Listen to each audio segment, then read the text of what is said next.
Saudara, untuk bisa menjadi presiden terpilih Amerika Serikat, calon presiden yang bertarung mesti mendapatkan 270 suara elektoral dari total 538 yang diperebutkan. Nah, menurut The Associated Press, posisi Joe Biden saat ini punya 264 suara elektoral. Sementara Presiden petahana Donald Trump punya 214 suara elektoral. Kita akan lihat, saudara, Biden ini tinggal butuh 6 suara elektoral lagi, mengunci 270 suara. Nah, sementara Trump butuh 56 suara lagi. Nah, masihkah ada harapan buat Donald Trump? Jawabannya ada, saudara. Bila Trump bisa mendapatkan 5 atau suara 5 negara bagian yang tersisa. Dan di mana sajakah itu? Saya punya datanya di sini. Ini adalah peta pertarungannya. Kita akan ke Pennsylvania dulu. Yang pertama ada 20 suara elektoral di sana yang bisa dihitung. Dan saat ini di Pennsylvania, Trump unggul tipis dari Biden. Nah, kemudian kita akan lihat negara bagian lainnya yang masih dihitung suaranya, ada Georgia dengan 16 suara elektoral. Saat ini sama, Trump juga unggul tipis dari Biden. Dan berikutnya kita akan tampilkan di sini ada di North Carolina dengan 15 suara elektoral. Di sini lagi-lagi Trump unggul tapi tipis dari Biden. Dan selanjutnya ada Alaska, saudara, ada 3 suara elektoral di sana. Di negara bagian ini Trump juga unggul. Nah, buat Trump, semua negara bagian tersisa termasuk juga Nevada ini bisa memenangkan atau juga bisa memenangkan supaya bisa lanjut ke periode selanjutnya sebagai bagian atau sebagai presiden Amerika Serikat. Namun, seperti Nevada, bila Nevada ini nanti lepas, maka pertarungan ini bisa dimenangkan, saudara, oleh Biden yang akan melenggang ke Gedung Putih. Lalu bagaimana posisi Nevada saat ini, kita akan lihat. Ternyata di Nevada giliran Biden yang unggul tipis dari Trump. Dari negara-negara bagian lainnya, Nevada ini memiliki suara elektoral 6. Kita akan lihat di sini ada total 6 suara elektoral di Nevada. Bila Biden ini bisa mengunci, saudara, suara di Nevada, maka lengkaplah sudah 270 suara elektoral dikemas oleh Biden dan Biden bisa langsung melenggang menjadi presiden terpilih untuk periode 2020-2024. Tapi ini skenario bila tidak ada gugatan hukum dari kubu Donald Trump. Nah, bila masih ada gugatan, maka Pengadilan Negara Bagian atau juga Mahkamah Agung yang nantinya akan menentukan. Nah, kemudian kita juga akan pantau bagaimana penghitungan suara di Amerika Serikat dan juga respons warga termasuk unjuk rasa yang terjadi di sejumlah kota di negara bagian. Kita akan pantau informasi terkininya bersama dengan jurnalis VOA Patsy Widakuswara melalui sambungan Skype. Selamat siang waktu Indonesia, selamat malam waktu Amerika, Patsy. Begitu panjang, begitu melelahkan. Yang kita bisa tahu adalah Trump sudah mengeluarkan pernyataan nih, Patsy, tidak percaya kalau hasil penghitungan suara ini ada. Apakah memang ada yang seperti dituduhkan oleh Trump ini? Dari berbagai pantauan kami dan juga dari laporan berbagai pejabat dan lembaga pilpres masing-masing negara bagian, itu tidak ada yang namanya kecurangan secara struktural, secara masif. Mungkin ada beberapa hal irreguler di sana-sini, tapi tidak cukup sampai mengubah hasil perhitungan suara masing-masing negara bagian. Ada satu hal yang ditakutkan oleh Presiden Trump. Jadi kalau kita lihat mengapa perolehan suara itu bisa berubah begitu drastis dari hari H pada saat hari pemilu sampai sekarang hari H plus 2 memasuki plus 3 hari pemilu. Kenapa sekarang suara beralih ke Joe Biden? Itu adalah karena sekarang berbagai negara bagian mulai menghitung surat suara yang masuk lewat pos atau lewat drop box atau lewat pemilu lebih awal atau early voting. Mengapa demikian? Karena memang dari awal Presiden Trump sudah menakut-nakuti pendukungnya untuk tidak melakukan mail-in ballot atau mengirimkan surat suara melalui pos. Ia mengatakan bahwa ini penuh kecurangan. Sementara kubu Demokrat mengatakan pilihlah lewat pos kalau misalnya bisa karena ini akan membantu menjaga jarak, menghindari transmisi coronavirus dan sebagainya. Akibatnya apa? Akibatnya hampir sebagian besar di berbagai negara bagian, lebih dari 70% suara yang masuk lewat pos itu adalah suara yang diberikan oleh yang diberikan untuk Joe Biden.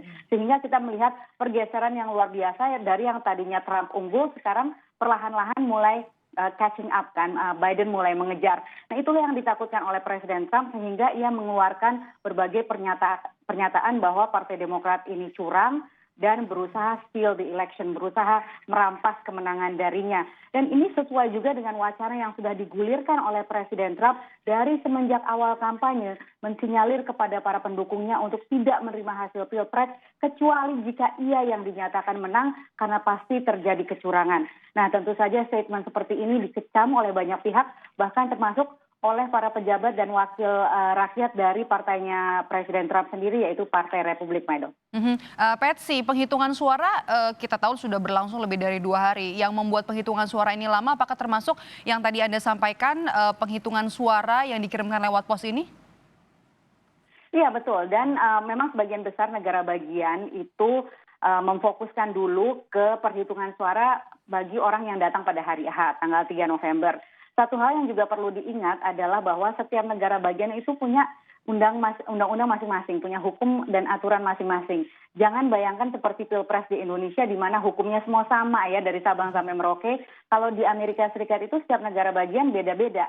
Contohnya misalnya negara bagian Alaska bahkan belum mulai menghitung mail-in ballots atau surat suara yang datang lewat pos maupun melalui pemilu Pilpres early voting belum dihitung karena memang undang-undangnya belum mengizinkan. Jadi karena banyaknya variasi ini sehingga menimbulkan delay, keterlambatan, termasuk juga bahwa untuk menghitung surat suara yang masuk lewat pos itu kan harus dibuka dulu dari amplopnya, harus diverifikasi, harus dimasukkan mesin scanner. Ini membutuhkan waktu dan inilah yang juga membuat penundaan terjadinya quick count yang bisa terjadi dengan cepat. Kendala juga undang-undang aturan di masing-masing negara bagian terkait penghitungan suara termasuk juga tadi Anda sampaikan di Alaska belum dihitung. Nah, kapan prediksinya negara-negara bagian yang belum selesai menghitung suara ini bisa menyelesaikan penghitungan suara, Patsy? Kalau kita lihat dari 6 negara bagian yang sekarang masih tanda tanya ya kan, Georgia, Pennsylvania, Nevada, Arizona, North Carolina dan juga Alaska, itu kita bisa pastikan mungkin besok ya, Jumat ini, kecuali kalau misalnya ada hambatan besar. Dan ini bisa saja kan ya, hambatan operasional itu bisa saja terjadi. Contohnya negara bagian Georgia tadinya mau hari ini memberikan paling tidak update terakhir yang lebih data yang masuk lebih banyak. Tapi kemudian ada pipa pecah di salah satu fasilitas penghitungan surat suaranya. Hal-hal seperti ini kan bisa terjadi ya. Tapi proyeksinya adalah besok hari Jumat ini kita akan tahu lebih banyak pada saat end of the day, Jumat sore, Jumat petang itu kita akan tahu lebih banyak suara-suara yang masuk. Namun juga belum akan semuanya. Seperti saya katakan tadi, Alaska termasuk salah satu negara bagian yang masih menunggu mungkin bisa seminggu lagi sampai semua hasil total. Tapi kan tidak perlu sampai semua suara kertas suara terakhir dihitung. Kan kita bisa proyeksikan. Kalau misalnya sudah katakan 99,9% sudah dihitung dan sudah bisa diproyeksikan siapa pemenangnya, itu bisa kita lihat besok mungkin akan ada kejelasan yang lebih baik. Proyeksinya besok ya, termasuk juga negara-negara bagian yang mungkin bisa dihitung krusial begitu, bisa menentukan nantinya suara yang paling jelas untuk Donald Trump kah atau untuk Joe Biden? Ya betul, jadi sekarang semua mata ini memandang ke 2 negara bagian khususnya, yaitu Pennsylvania dan juga Georgia. Pennsylvania ini 20 suara elektoral, Georgia 16 suara elektoral. Seperti yang tadi sudah disampaikan oleh liputan rekan Kompas TV, Georgia ini sebetulnya kejutan ya, karena biasanya tidak pernah Georgia ini jatuh ke pangkuan Partai Demokrat dari sejak tahun 1992 saat memilih Bill Clinton. Jadi memang secara tradisional ini kantong Republik sekali, tapi sekarang ini tipis, bahkan bedanya kurang dari 2.000 suara saat ini bedanya antara Presiden Trump dan Joe Biden. Presiden Trump masih unggul kurang dari 2.000 suara. Besok mungkin akan berubah karena sekarang county-county atau daerah pemilihan yang sedang dihitung di Georgia itu rata-rata adalah kota-kota besar yang sebagian besar itu cenderung memilih ke Partai Demokrat. Tapi juga ada satu faktor yang akan mungkin merubah kalkulasi besok, yaitu besok adalah saat dihitungnya suara warga militer. Jadi Georgia ini ada basis militer, banyak tentara yang besok akan dihitung, tentara dari seluruh dunia yang mengirimkan, tentara Amerika seluruh dunia yang mengirimkan surat suaranya baru akan dihitung besok, dan kita tahu bahwa sebagian besar anggota militer itu mendukung Presiden Trump. Jadi ini pasti seru sekali besok untuk Georgia dan juga Pennsylvania, karena kalau misalnya Joe Biden memenangkan salah satunya, Georgia atau Pennsylvania, habis selesai, sudah lewat 270 angka keramat menuju Gedung Putih. Nah, Patsy, yang juga kita soroti ini adalah soal pengajuan gugatan hukum dari kubu Donald Trump. Nah, gimana prosesnya nanti kalau ini jadi dilakukan lewat pengadilan negara bagiankah atau lewat Mahkamah Agung? Jadi tahapannya adalah diajukan melalui pengadilan negara bagian. Apabila ditolak, bisa naik banding dan kemudian sama seperti di Indonesia ya, prosesnya sampai ke Supreme Court. Ini fungsinya adalah seperti Mahkamah Agung Indonesia, Mahkamah Konstitusi juga, penentu hukum terakhir lah katakan. Nah, Presiden Trump itu ingin sekali semua gugatan hukum yang diajukannya, baik itu berlandaskan atau tidak, karena contohnya saja sudah ada 2 yang dibatalkan oleh pengadilan negara bagian, yaitu di Michigan dan juga di Georgia. Ini terkait proses penghitungan suara ya, yang dianggap penuh kecurangan oleh kubu Presiden Trump. Keinginan Presiden Trump adalah dibawa terus sampai ke Supreme Court atau Mahkamah Agung. Kenapa begitu? Karena Mahkamah Agung Amerika Serikat ini terdiri dari 9 hakim. Dari 9 hakim ini, 6 diantaranya adalah hakim konservatif, termasuk 1 yang dijebolkan oleh Presiden Trump hanya 2 minggu yang lalu, hakim pilihannya sendiri, sehingga saat ini proporsinya, rasionya adalah 6 orang hakim konservatif, pro Partai Republik biasanya, dan 3 orang pro Partai Demokrat. Jadi Presiden Trump sangat berharap apabila gugatan hukumnya itu naik sampai ke Mahkamah Konstitusi bisa dimenangkan oleh hakim yang merupakan hakim tunjukannya. Itu nanti patut kita nantikan. Kemudian juga yang ada yang terjadi di sana adalah Patsy, unjuk rasa kita lihat selama 2 hari terakhir ini. Apakah ini sebenarnya adalah ekspresi kelompok 2 kubu capres dan kemudian gimana kondisinya di negara-negara bagian yang terjadi unjuk rasa di sana? Sejauh ini dari pemantauan kami itu masih sporadis ya. Sporadis dalam arti contohnya di Philadelphia tadi ada 2 kelompok demonstran pro Trump dan pro Biden yang ya saling teriak-teriakan, ada bentrok kecil-kecilan tapi tidak ada bentrok massal. Ini biasanya terjadi di depan kantor pemrosesan penghitungan suara. Terjadi di New York kemarin, kemudian di Philadelphia, ada juga di Detroit dan di beberapa kota-kota lain di Amerika Serikat. Di satu pihak, kalau kubunya Trump, mereka mengatakan stop the count, ya di beberapa negara, atau count the vote. Pokoknya tergantung siapa yang menang gitu. Kalau misalnya kubu Trump yang menang, mereka akan bilang stop untuk berhenti penghitungan suara. Sementara kalau di tempat yang masih kalah, tuntutannya berbeda.